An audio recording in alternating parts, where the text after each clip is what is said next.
श्री शिवाय नमस्तु भयम। दोस्तों, जैसा कि आप सभी लोग जानते हैं कि 4 दिसंबर 2025 यानी गुरुवार को पड़ रही है मार्गशीर्ष महीने की पूर्णिमा तिथि। और दोस्तों, ये वो तिथि है जो मार्गशीर्ष मास में पड़ने वाली सबसे बड़ी तिथि है, क्योंकि ये गुरुवार के दिन पड़ रही है और इसका बहुत ही बड़ा और विशेष महत्व होता है। पूज्य गुरु जी ने कहा है कि अगर कभी भी मौका लग जाए और मार्गशीर्ष महीने की पूर्णिमा तिथि गुरुवार को पड़ जाए तो आप लोग 11 चावल के दाने का उपाय तो अवश्य ही करना चाहिए। इन दोनों का सहयोग बहुत ही कम आता है। इसी के साथ में गुरु जी ने अपने शिव पुराण कथा में बताया है कि इस दिन आपको 11 चावल दाने का उपाय तो आपको अवश्य ही करना चाहिए, क्योंकि ऐसा दिन पूरे साल में सिर्फ एक ही बार आता है। और दोस्तों, आप सभी लोग जानते हो कि गुरुवार पूर्णिमा तिथि का अगर सबसे बड़ा कोई उपाय है तो वो 11 चावल के दाने वाला उपाय है। तो दोस्तों, इस गुरुवार पूर्णिमा तिथि के दिन आप लोगों को इस 11 चावल दाने वाले उपाय को जरूर करना है। बहुत सारे लोग होंगे जिन लोगों ने इस उपाय को ना किया हो, मतलब पूरा साल निकल गया, उन्होंने किसी भी दिन इस 11 चावल के दाने वाले उपाय को ना किया हो। पर दोस्तों, आपके पास एक आखिरी मौका बचा हुआ है जो कि 4 दिसंबर के दिन है। तो इस दिन आप लोगों को इस वाले उपाय को जरूर कर लेना है। भले ही आपने पूरे महीने भर इस उपाय को ना किया हो, पर अगर आपने मार्गशीर्ष महीने के गुरुवार पूर्णिमा तिथि के दिन अगर इस वाले उपाय को कर लिया तो आपको इस उपाय को करने का वो फल मिलेगा जिसकी आपने कभी कल्पना भी नहीं करी होगी। इसीलिए आप लोग इस वाले उपाय को एक बार जरूर कर लेना है, ताकि आप लोगों के हाथ से ये मौका ना जा सके और आपको इस उपाय को करने का फल मिल सके। दोस्तों, ये उपाय पंडित जी ने अपनी अभी की ही श्री शिव महापुराण की कथा में बताया है, जिस उपाय को आज हम आपको बहुत अच्छे से समझाने वाले हैं। इस देखने के बाद इस उपाय को समझने के लिए आपको कोई और वीडियो को देखने की जरूरत नहीं पड़ेगी। तो चलिए दोस्तों, उपाय को शुरू करते हैं। देखिए, ये इस मार्गशीर्ष महीने के गुरुवार पूर्णिमा तिथि के दिन ये इतना खास होता है, इतना महत्वपूर्ण होता है। देखा गया है कभी कभी बड़े बड़े पूजा पाठ अनुष्ठान से जो मनोकामना पूर्ण नहीं होते, वो मार्गशीर्ष महीने के गुरुवार पूर्णिमा तिथि के दिन एक छोटे से उपाय करने से ही आपकी मनोकामना पूर्ण हो जाती है। बहुत सारे लोगों ने इस उपाय को किया भी है और उनको इस उपाय को करने का फल भी जरूर मिला है। अगर आप लोग भी इस उपाय को करना चाहते हैं तो आप इस उपाय को पहले अच्छे से समझ लेना, सुन लेना, उसके बाद करना। आपको इस उपाय का फल जरूर मिलेगा। और इस उपाय को कर लेने से आपके घर में चाहे किसी भी प्रकार की दुहक और समस्या क्यों ना चल रही हो, आपको उसका कारण भी नहीं पता है कि भाई ये समस्या किस कारण से चल रही है। उसका कुछ भी हो सकता है, जैसे पितृदोष हो सकता है या किसी भी तरह का मंगल दोष भी हो सकता है। तो इस दिन आप लोगों को ये वाला उपाय कर लेना है। ये एक ऐसा उपाय है जिस उपाय को अगर किसी विशेष दिन पर किया जाए तो भाई उस विशेष दिन का जो है वो तो हमें मिलता ही मिलता है, पर हमने उस दिन पर इस उपाय को किया है तो हमें उससे भी बड़ा फल मिलता है, और फल बहुत जल्दी मिलता है, क्योंकि आप इस उपाय को बहुत ही बड़े और विशेष दिन पर कर रहे हो।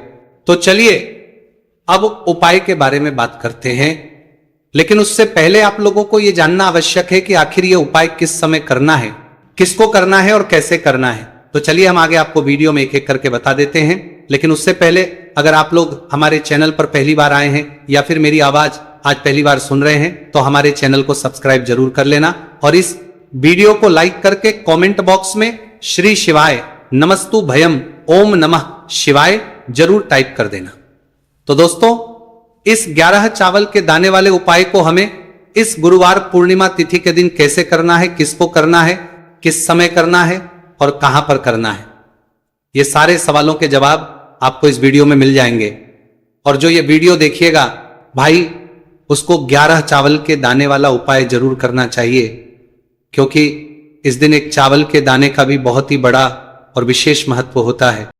और जब बात आ जाए 11 के दाने की तो ये सोने पे सुहागा वाली बात हो जाती है, और ये एक बहुत ही बड़ा उपाय हो जाता है इस गुरुवार पूर्णिमा तिथि का।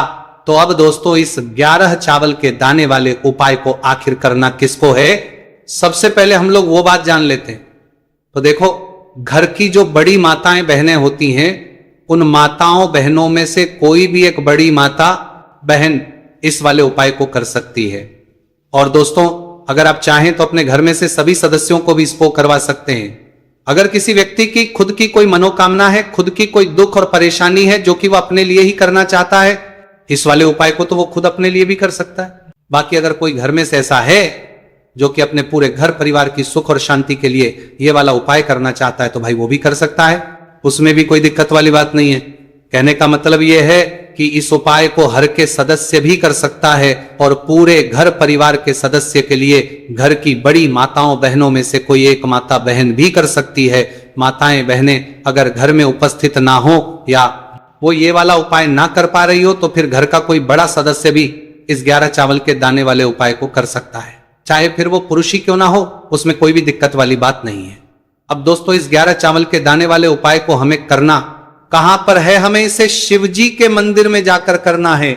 बहुत सारे लोग प्रश्न करते हैं उपाय को करते समय क्या हम इस उपाय को घर पर कर सकते हैं? तो इस वाले उपाय को आप घर पर नहीं कर सकते हो। इस वाले उपाय को करने के लिए आपको शिव जी के मंदिर ही जाना पड़ेगा। उसके बाद में दोस्तों जो अगला प्रश्न निकल कर आता है वो ये आता है इस उपाय को लेकर कि आखिर इस उपाय को हमें किस समय करना है? सुबह के समय करना है कि शाम के समय करना है? तो देखो इस वाले उपाय को आप लोग सुबह के समय भी कर सकते हो और शाम के समय प्रदोष काल में भी कर सकते हो। अब अगर आप पूछो कि भाई सबसे उत्तम समय कौन सा रहेगा इस 11 चावल के दाने वाले उपाय को करने का, तो हम आपसे बस यही कहेंगे कि इस उपाय को आप सुबह के समय करेंगे तो ज्यादा बेहतर होगा। बाकी अगर प्रदोष काल शाम के समय भी करेंगे तो भी अच्छा होगा, उसमें कोई भी दिक्कत वाली बात नहीं। तो अब दोस्तों जो अगली सबसे बड़ी और महत्वपूर्ण बात आती है वो ये आती है कि सुबह अगर हम उपाय को करेंगे तो हमें कितने बजे से लेकर बजे तक के बीच में करना है, और शाम के समय प्रदोष काल में करेंगे तो हमें कितने बजे से लेकर कितने बजे के बीच में करना है। तो देखो सुबह जितनी जल्दी हो सके आप उपाय को करने की कोशिश करना। बाकी अगर किसी कारणवश लेट भी हो जाओ, थोड़ी देर भी हो जाए, तो 10 या 11 बजे तक भी आप उपाय कर लेना, पर 12 बजे से ज्यादा देरी ना हो, ठीक है? इस बात का ध्यान रखना। उसके बाद में दोस्तों अगर शाम के समय प्रदोष काल की बात करें, दोष काल का जो समय है होता है वो शाम के 6 बजे से शुरू हो जाता है। मतलब शाम के 6 बजे से लेकर 7 बजे के बीच का जो समय होता है ये समय प्रदोष काल का समय होता है। पर अभी जो मौसम चल रहा है इस मौसम में जो है शाम बहुत देरी से होती है, तो आप इस उपाय को 7 या 8 बजे के बीच में भी कर सकते हो। मतलब शाम के 6 बजे से रात 8 बजे के बीच में आप कभी भी इस वाले उपाय को कर सकते हो, उसमें कोई भी दिक्कत वाली बात नहीं है। अब दोस्तों यहां पर इस उपाय को लेकर एक और सबसे बड़ी बात यह निकल कर आती है कि इस 11 चावल के दानों को हमें लेना कहां से होता है और हमें इस उपाय को करने के साथ में क्या और कुछ भी सामग्री ऐसी होती है जो शिव जी के मंदिर लेकर जानी है। तो देखो यहां पर हम आपको बता दें, सबसे पहले आप लोग ये जान लो कि ये जो 11 चावल के दाने वाला उपाय है, सिर्फ और सिर्फ आप उपाय की सामग्री लेकर कभी भी शिव जी के मंदिर मत जाना, क्योंकि हमें भगवान के सामने यह नहीं दर्शाना है कि अगर हम भगवान शिव जी के मंदिर आए हैं तो अपने फायदे के लिए आए हैं। तो इसीलिए जो भी पूजन सामग्री है, उपाय है, सामग्री है 11 चावल के दाने, इसके साथ में आपको पूजन सामग्री भी जरूर लेकर जाना है। देखो अगर सुबह के समय उपाय कर रहे हो तो सीधी सी बात है 1 लोटा जल तो आप लेकर जाओगे ही जाओगे। वही 1 लोटा जल अगर मिट्टी का जल हो तो बहुत अच्छा रहेगा। मिट्टी का जल कैसे बनाया जाता है इसके लिए हमने पहले से बहुत सारी वीडियोस बना दी है। आपके पास इस दिन एक आखिरी मौका रहेगा मिट्टी का जल शिवजी पर चढ़ाने का और उपाय को करने का। बहुत बड़ा आपको इस दिन फल मिलेगा, तो इसलिए इस दिन हो सके तो भाई मिट्टी का जल चढ़ाना, तो अपने साथ में कम से कम 1 लोटा जल तो आपको लेकर जाना ही जाना है। अगर मिट्टी का जल नहीं है तो घर का जल भी आप इस्तेमाल कर सकते हो। इसके अलावा जो भी पूजन सामग्री है, देखो 11 चावल के दाने ये अलग आपके रहेंगे और जो आपकी पूजन सामग्री रहेगी वो अलग रहे। पूजन सामग्री में आप जो भी चीज लेकर जाना चाहे वो लेकर जा सकते हैं, उसमें कोई भी दिक्कत वाली बात नहीं है। वही अगर हम बात करें शाम के समय की, तो शाम के समय शिवजी पर जल नहीं चढ़ता है, इसीलिए शाम के समय आप लोग एक दीपक तैयार कर ले जो कि गुलबत्ती का, आटे का, शुद्ध देसी गाय का घी का होगा। इस बात का आप लोगों को ध्यान रखना है। और इस दीपक को आपको घर से जलाकर नहीं लेकर जाना है, भगवान शिव जी के मंदिर में जाकर ही जलाना है। इस बात का भी आप लोगों को ध्यान रखना है। अब दोस्तों यहां पर हमें इस बात को समझना है कि ये 11 चावल के दाने हमें लेना कहां से है। क्या हमें दुकान से लेकर आना है या हमें अपने घर से लेना है या कहां से लेकर आना है और कौन से चावल लेना है, क्योंकि चावल भी बहुत प्रकार के होते हैं। तो देखो इन सभी सवालों के जवाब आप लोग एक बात में सुन लो कि भाई ये जो है इस उपाय में आपको ये नहीं देखना है कि भाई कौन से चावल है कौन से चावल नहीं है। बस जो भी चावल ले रहे हो वो चावल का दाना साबुत होना चाहिए, मतलब साबुत होना चाहिए। टूटा हुआ नहीं होना चाहिए, कटा पीटा नहीं होना चाहिए, यह बात आपको ध्यान रखना है। बाकी आपका चावल बासमती हो या सादा चावल हो या कोई सा भी चावल हो, उसमें कोई भी दिक्कत वाली बात नहीं है। तो सीधी सी बात है कि आपके घर के रसोई घर में जहां पर आप भोजन बनाते हो, वहां पर जो भी चावल आपके उपस्थित हो, उन चावलों में से अपनी एक कटोरी लेना या एक मुट्ठी चावल अलग से निकाल कर रख लेना, क्योंकि हम 11 चावल ही यहां पर इस उपाय में लेने वाले हैं। तो हमें ये चावल के दाने गिनकर निकालने पर डटेंगे, इस बात का आप लोगों को ध्यान रखना है। तो अपने उस चावल की कटोरी में से या चावल में से 11 ऐसे चावल के दाने आप लोग निकाल लो जो कि टूटे हुए ना हो, कटे पीटे ना हो, जिनमें कोई दाग ना लगा हुआ हो, है ना। अच्छे साबुत चावल के दाने 11 दाने आप लोग निकाल कर रख लो और इन किसी भी एक कागज की पुड़िया में या किसी एक छोटी सी कटोरी में आप लोग रख लो, ताकि यह सुरक्षित रहे, आपके एक भी चावल का दाना इधर उधर ना हो और आपका उपाय भी पूरा अच्छे से हो जाए। तो भाई जैसे ही आपका उपाय की जो सामग्री है 11 चावल के दाने ये तैयार हो जाते हैं, उसके बाद में आपको जो भी अपनी पूजन सामग्री है सुबह के समय कर रहे हो तो एक लोटा जल या पूजन सामग्री जो लेकर जाना चाहो उसकी भी तैयारी कर लेना। और किस समय जा रहे हो तो भाई अपना जो दीपक है उसे तैयार कर लेना, ठीक है। और उपाय को करते समय शुद्धता का विशेष रूप से ध्यान रखना, ठीक है। सुबह सुबह स्नान करने के बाद ही उपाय को करने की आप लोग तैयारी करना। उसके बाद अगर शाम के समय की बात करें तो शाम के समय आपको स्नान करने की जरूरत नहीं है, पर शुद्धता का ध्यान रखना है। आपको स्नान तो नहीं करेंगे, आप हाथ मुंह धोकर भी इस वाले उपाय को शाम के समय प्रदोष काल में कर सकते हैं, इसमें कोई की बात नहीं है। तो आप अपने उपाय की पूरी सामग्री तैयार करके आपके पास ही में जो आपका शिव मंदिर हो वहां पर पहुंच जाइए। सबसे पहले शिव मंदिर में जाकर आप लोगों को उपाय नहीं करना है, पहले भगवान के दर्शन करना है, भगवान से आशीर्वाद प्राप्त करना है, फिर शिव जी की शिवलिंग के पास में आना है। शिवलिंग के पास में आने के बाद आप जो पूजन सामग्री लेकर आए हुए हैं, जैसे कि सुबह गए हुए होंगे तो एक लोटा जल और जो भी पूजन लेकर आए हैं आप उनसे भगवान शिव जी की पूजन कीजिए। सबसे पहले तो एक लोटा जल ही चढ़ेगा, उसके बाद में आपकी पूजन सामग्री चढ़ेगी।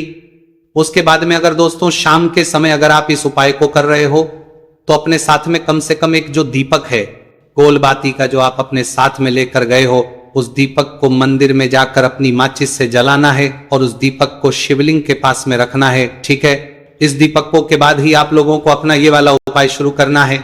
और दीपक को ज्यादा पास में मत रखना, वैसे भी गर्मी पड़ रही है, भगवान शिव जी को आंच नहीं लगनी चाहिए, है ना। तो भाई जैसे ही आपकी पूजा अर्चना हो जाती है आप भगवान शिव जी को प्रसन्न कर लेते हैं। उसके बाद में शिवलिंग के पास ही में आप कहीं पर बैठ जाइए, सामने आसपास जिस जगह पर आपको बैठना हो वहां पर बैठ जाइए और अपने वो 11 चावल के दाने अपने सामने निकाल कर रख लीजिए, क्योंकि अब यहाँ पर करने की आपको तैयारी करना है। और इस तरीके से जब आप उपाय करेंगे पूजन सामग्री करने के बाद, पूजन अर्चना करने के बाद, तो आपको उपाय का फल बहुत जल्दी और बहुत बड़ा होकर मिलेगा। तो अपने 11 चावल के दाने अपने सामने निकाल कर रख लेना। और ये जो उपाय है ये आपकी सीधे हाथ की हथेली से होगा, इसलिए इस बात का भी विशेष रूप से ध्यान रखना है। तो सीधे हाथ की हथेली का प्रयोग करके ही आप लोग अपना इस वाले उपाय को करना। अपने सामने जो भी आपकी कागज की पुड्डियां हैं उसको रख लो, या कटोरी है तो भाई उसे अपने सामने रख लो और अपने वह 11 चावल के दाने निकाल लो, ठीक है। उसके बाद में दोस्तों अब आपको क्या करना है कि शिवलिंग आपके सामने होगी तो आपने वह 11 चावल के दाने एक एक करके आपको शिवजी के शिवलिंग के ऊपर चढ़ाना है। कहां पर चढ़ाना है? शिवलिंग के ऊपर चढ़ाना है और कहीं पर भी नहीं चढ़ाना है, आपको अपने हथेली से शिवलिंग के ऊपर चढ़ना है। भले ही फिर वो अपने आप जलाधारी पर गिर जाए या मतलब वहीं पर गिर जाए, उसमें कोई दिक्कत वाली बात नहीं है, पर आप चढ़ाओ शिवलिंग के ऊपर ही। तो आपको क्या करना है, अपना पहला चावल उठाना है, श्री शिवाय नमस्तु भयम बोल